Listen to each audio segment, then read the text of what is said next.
பயப்படாத டாக்டர். ஏசப்பா வசனத்துல இருளின் நடமாடும் கொலை நோய்க்கும் மதியானத்தில் வாளாக்கும் சங்காரத்திற்கும் நீ பயப்படாதிருப்பாய்.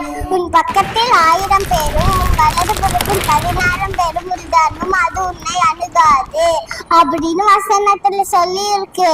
நம்ம பிரேயரே பண்ணல, அதனால்தான் நீ பயப்படுறியா?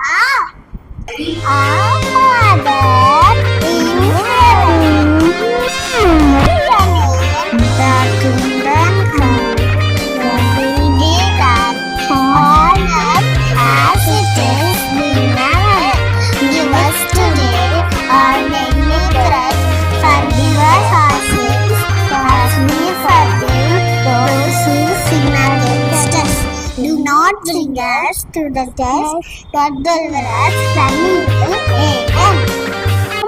Amen. நீங்களும் டார்கஸ் மாதிரி பயப்படுவீங்களா? நீங்க பயப்படக்கூடாது. டெய்லியும் பிரேயர் பண்ணிட்டு தூங்கணும். ஓகேவா? அப்பதான் ஏசப்பா உங்களை பத்திரமா பார்த்துப்பாங்க. God bless you.